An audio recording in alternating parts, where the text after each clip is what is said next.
ସାଧାରଣଙ୍କ ଆସିଲା ବର୍ତ୍ତମାନର ବଡ଼ ଗୁରୁତ୍ୱପୂର୍ଣ୍ଣ ସୂଚନା। ଆସନ୍ତା ଜୁନ୍ ମାସରେ ଲାଗୁ ହେବ ଏହି 5ଟି ନୂଆ ନିୟମ। ସମସ୍ତେ ଜାଣି ରଖିବା ଜରୁରୀ।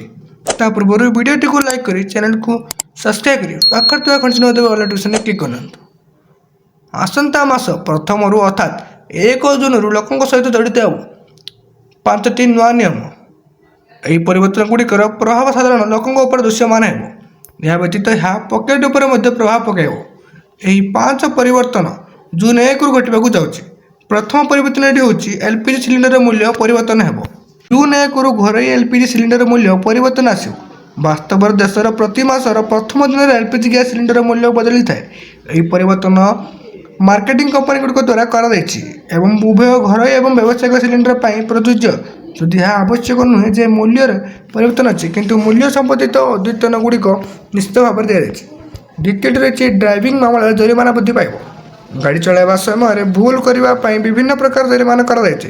ଯଦି ଜଣେ ନାବାଳିକ 18 ବର୍ଷରୁ କମ୍ ବୟସ୍କ ଗାଡ଼ି ଚଳାନ୍ତି, ତେବେ ଏହି କ୍ଷେତ୍ରରେ ତାଙ୍କ ଉପରେ ଭାରୀ ଜରିମାନା ଲାଗୁ କରାଯାଇଛି। ଏହା ମଧ୍ୟ ଜୁନ୍ 1ରୁ ପରିବର୍ତ୍ତନ ହେବାକୁ ଯାଉଛି। ଯଦି ଜଣେ ନାବାଳକ ଗାଡ଼ି ଚଳାଉଥିବା ଧରାଯାଏ, ତେବେ ତାଙ୍କୁ 25,000 ଟଙ୍କା ପର୍ଯ୍ୟନ୍ତ ଜରିମାନା ଦେବାକୁ ପଡ଼ିବ ଏବଂ ସେ 25 ବର୍ଷ ବୟସ ପର୍ଯ୍ୟନ୍ତ ଲାଇସେନ୍ସ ମଧ୍ୟ ପାଇବେ ନାହିଁ।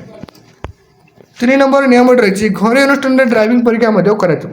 ଜୁନ୍ 1ରୁ ବେସରକାରୀ ଅନୁଷ୍ଠାନ ବା ଡ୍ରାଇଭିଂ ସ୍କୁଲରେ ଡ୍ରାଇଭିଂ ପରୀକ୍ଷା ମଧ୍ୟ କରାଯାଇପାରିବ। ବର୍ତ୍ତମାନ ପର୍ଯ୍ୟନ୍ତ ଏହି ପରୀକ୍ଷା କେବଳ ଆର୍‌ଟିଓ ଦ୍ୱାରା ପରିଚାଳିତ ସରକାରୀ କେନ୍ଦ୍ରରେ କରାଯାଉଥିଲା। ବର୍ତ୍ତମାନ ବେସରକାରୀ ଅନୁଷ୍ଠାନରେ ଲାଇସେନ୍ସ ପାଇଁ ଆବେଦନ କରୁଥିବା ବ୍ୟକ୍ତିମାନେ ମଧ୍ୟ ଡ୍ରାଇଭିଂ ପରୀକ୍ଷା କରିବେ ଏବଂ ସେମାନଙ୍କୁ ଲାଇସେନ୍ସ ପ୍ରଦାନ କରାଯିବ। ଅବଶ୍ୟ ଏହି ପରୀକ୍ଷା କେବଳ ସେହି ଘରୋଇ ଅନୁଷ୍ଠାନରେ କରାଯିବ ଯାହାକି ଆର୍‌ଟିଓ ଦ୍ୱାରା ଅନୁମୋଦିତ ହେବ। 4 ନମ୍ବର ନିୟମଟି ରହିଛି ଉଚ୍ଚ ବେଗରେ ଗାଡ଼ି ଚଳାଇବା ପାଇଁ ଜରିମାନା ବୃଦ୍ଧି ପାଇବ। ଯଦି ଜଣେ ବ୍ୟକ୍ତି ଉଚ୍ଚ ବେଗରେ ଗାଡ଼ି ଚଳାନ୍ତି, ତେବେ ତାଙ୍କୁ ଅଧିକ ଜରିମାନା କରାଯିବ। ଏହି ନିୟମ ଜୁନ୍ 1ରୁ ପରିବର୍ତ୍ତନ ହେବାକୁ ଟ୍ରାଫିକ୍ ନିୟମରେ ମଧ୍ୟ ଅନ୍ତର୍ଭୁକ୍ତ। ଯଦି ଜଣେ ବ୍ୟକ୍ତି ଉଚ୍ଚ ବେଗରେ ଗାଡ଼ି ଚଳାନ୍ତି, ତାଙ୍କୁ 1000ରୁ 2000 ଟଙ୍କା ପର୍ଯ୍ୟନ୍ତ ଜରିମାନା ଦେବାକୁ ପଡ଼ିବ। କେବଳ ଏତିକି ନୁହେଁ, ବିନା ଲାଇସେନ୍ସରେ ଗାଡ଼ି ଚଳାଇବା ପାଇଁ 500 ଟଙ୍କା ଜରିମାନା ଦେବାକୁ ପଡ଼ିବ।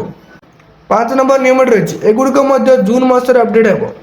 ଯଦି ଆପଣ ଆପଣଙ୍କର ଆଧାର କାର୍ଡରେ କୌଣସି ଅପଡେଟ୍ କରିବାକୁ ଚାହୁଁଛନ୍ତି, ତେବେ ଆପଣ ଏହାକୁ ଜୁନ୍ 14 ପର୍ଯ୍ୟନ୍ତ ମାଗଣାରେ କରିପାରିବେ। ଅବଶ୍ୟ ଏହି ଅପଡେଟ୍‌ଗୁଡ଼ିକ କେବଳ ସେହି ତଥ୍ୟଗୁଡ଼ିକ ସହିତ ଜଡ଼ିତ ଯାହାକି ଅନଲାଇନ୍ କରାଯାଇପାରିବ। ଯଦି ଆପଣ ଆଧାର କେନ୍ଦ୍ରକୁ ଯାଇ ଆଧାରକୁ ଅଦ୍ୟତନ କରିବାକୁ ଚାହୁଁଛନ୍ତି, ତେବେ ପ୍ରତି ଅପଡେଟ୍ ପାଇଁ 50 ଟଙ୍କା ଦେୟ ଦେବାକୁ ପଡ଼ିବ।